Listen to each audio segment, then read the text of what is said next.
Bienvenue à tous dans cette nouvelle vidéo. On se retrouve pour une nouvelle vidéo d'analyse sur les Pokémon de la 9e génération.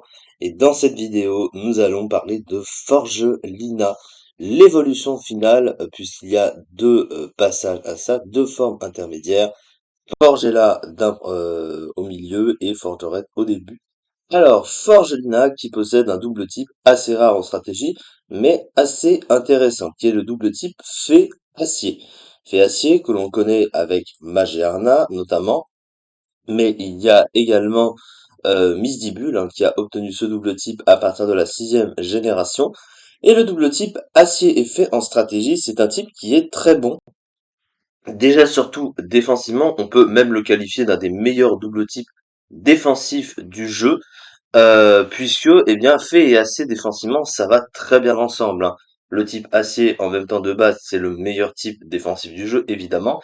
Et le type fait, eh ben, il a des résistances très intéressantes aussi, ce qui fait que ça se cumule assez bien. Il va notamment annuler la faiblesse au type combat du type acier pour la transformer en neutralité, ce qui lui laisse deux faiblesses feu et sol, qui sont parmi les trois faiblesses de coverage traditionnelles du type acier.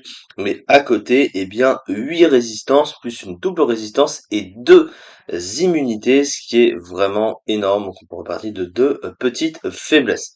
Donc vraiment défensivement, c'est un type qui est fort. Offensivement, c'est un type moins bon offensivement, mais pas non plus inintéressant, qui apporte quand même un coverage neutre intéressant. Déjà, il faut quand même le dire. Parce que bah, le type fée est un type offensif correct, donc ça apporte à côté du type acier qui lui est en général moins bon offensivement. Toujours est-il que le type acier, offensivement, tend à être utilisé pour passer justement les types faits. Donc du coup, on commence à avoir de plus en plus souvent des coverages acier ou des attaques acier, voire même des Pokémon qui se mettent à utiliser des Terra Crystal défensifs acier, justement, bah, défensivement, voilà, pour le nombre de résistances. Mais offensivement, tout du moins, c'est pas si mal que ça. On n'est pas sur du incroyable non plus. Mais 353 Pokémon super efficaces, 135 résistés, 701 tapant sur le neutre, donc globalement c'est pas non plus si pire, hein. On va pas s'en plaindre. Alors globalement on va avoir notamment les types feu et les types acier qui vont principalement y résister, donc ça fait quand même deux gros types, mais ça va, c'est pas si mal non plus.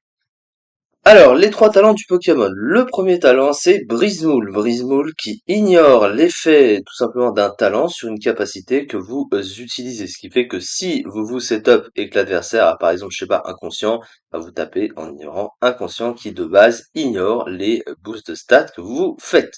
Donc, assez pratique sur les Pokémon, en général plus sur les Pokémon offensifs. On va créer une nuance avec ce Pokémon-là, justement. Ensuite, il a Aun Tempo qui immunise de la confusion et l'intimidation. Un peu plus moyen comme talent. Après, ça immunise à l'intimidation, donc sait-on jamais. Et Pickpocket, alors Pickpocket, ça permet de savoir quel objet tu tiens. Ça veut dire... Ah non, vole l'objet d'un Pokémon qui l'attaque, pardon. Je confondais avec un autre talent. Bah, généralement, c'est pas ouf, hein, parce que t'as déjà un objet de base, évidemment. Donc ça, il s'en servira pas vraiment. Alors, au niveau des stats, et c'est là que c'est pas très clair au niveau de ces stats parce que c'est un petit peu mal foutu. Alors, qu'est-ce qu'on a? Alors, sur le plan offensif, on rappelle quand même que c'est une forme finale qu'il y a trois phases, enfin deux phases évolutives de ce Pokémon, et pourtant il se retrouve avec 75 en attaque, 70 en attaque spéciale, ce qui est vraiment triste parce que le Pokémon n'est pas orienté défensif, hein, il est orienté plutôt offensif. Et pourtant, eh ben, il est un peu triste, hein. Au niveau des stats offensifs, c'est quand même, quand même un peu étrange. À côté, il a 85, 67, 105 de bulk, un bulk spécial assez intéressant, moins bon par contre sur la partie physique, mais bon, on va dire qu'il est un peu plus orienté à ce niveau-là. Et quand même, pour un Pokémon qui a l'air au niveau des stats orienté défensif, il a une bonne vitesse de 94, ce qui est moyen, on va dire, si tu le places en tant que Pokémon offensif, c'est moyen. En tant que Pokémon de soutien et défensif, c'est mieux. Voilà. Donc, c'est un peu mi-figue, mi-raisin globalement.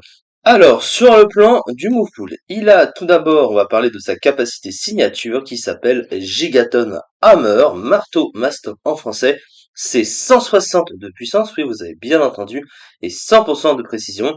La contrepartie, c'est que vous ne pouvez pas l'utiliser 2 fois de suite. Ça ressemble un peu à Ultra Laser. C'est déjà, pour une attaque stable très puissant, il faut quand même le dire, 160, rendez-vous compte avec le stab que ça fait extrêmement mal, 240 de puissance pour une attaque. Alors oui, c'est une attaque de type acier qui est pas le meilleur type offensif du jeu, mais quand même c'est quand même pas rien. Voilà, c'est quand même une bonne puissance. Après, le problème, c'est que lui, tout seul, eh ben, il tape pas très fort, en fait. Donc, du coup, c'est vrai que sa puissance offensive, du coup, est pas logique, mais si tu le boostes, bah, 160 de puissance, quand même, stabé, ça fait bien mal, hein. Un move à 240 de puissance, c'est presque mieux qu'un Zen move, hein. Donc, c'est quand même, c'est quand même ça. Mais évidemment, tu peux pas l'utiliser 2 fois de suite. Alors, ça ne bloque pas comme ultra laser, c'est-à-dire que ça t'empêche pas d'agir au tour suivant, mais ça t'empêche juste d'utiliser le move 2 fois de suite, hein. C'est juste ça qu'il faut comprendre. À côté, en stab fait évidemment Câlinerie, le grand classique. Il possède Sabotage, Ice Hammer, donc des quelques petits coverage par-ci par-là que l'on peut voir, notamment ici. Il a également Éboulement, donc ça c'est plutôt pratique. Le Terra Cristal, évidemment. Là où le bas blesse, c'est plutôt sur le plan du soutien. Alors, il a quand même dans Slam, donc il peut se setup évidemment. Ça nécessite quelques tours, au moins un pour être sûr de taper assez fort, parce que évidemment, il tape pas très fort de base, hein. C'est un petit peu triste de voir que ce soit à peine 80 en deux stats offensives. Et à côté, eh ben, le problème, c'est qu'il se tape un bouffle de soutien qui est très restreint. Il a que cage éclair, il a les écrans, il a les pièges de roc. Pas de move de soin, donc ça évidemment pour un Pokémon qui veulent orienter défensif, c'est un peu triste. Mais on se retrouve pas avec beaucoup de moves non plus. Après évidemment les pièges de rock c'est toujours pratique. Cage éclair c'est toujours pratique, même si t'as beaucoup d'utilisateurs de cage éclair et en meilleur soutien à côté. Et les écrans, bah beaucoup de Pokémon possèdent des écrans aussi. Donc finalement, il a pas plus que ça, il est un petit peu restreint à ce niveau-là, mais bon, pas inintéressant non plus parce qu'il a quand même un très bon double type défensif, donc il peut venir sur de nombreux types pour tanker, tout simplement, et essayer tout du coup de balancer sa grosse attaque signature aussi. Donc c'est pas inintéressant, mais il est quand même très limité, enfin il est assez limité son move pool, et ses stats offensifs, ses stats globalement ne sont pas adaptés au Pokémon. Ça c'est un petit peu dommage, sachant qu'en apparence on voit un Pokémon avec un gros marteau, tu te dis ah bah il va taper super fort, un peu comme Thor hein, dans Marvel, mais pas du tout, hein, c'est pas vraiment trop orienté comme ça sur les stats, c'est un petit peu étrange, il faut bien l'avouer. Actuellement, le Pokémon se classe Underuse et c'est un top tier Underuse, mine de rien. Et oui, il est deuxième du classement.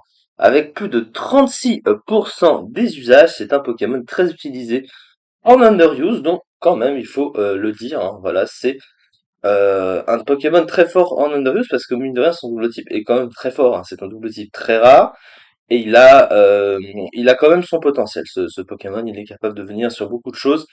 Notamment les types fées, hein, évidemment, et plein d'autres petites choses, donc voilà. Un Pokémon qui est plutôt sympathique, il paraît pas en apparence, c'est vrai, mais si on sait comment s'en servir, peut-être, en tout cas il a l'air d'avoir déjà un potentiel, ça peut être pas mal. Voilà, en tout cas, pour cette vidéo, on se retrouve prochainement pour la suite des analyses sur les Pokémon de la 9e génération. Merci beaucoup de m'avoir suivi et à très vite pour la suite.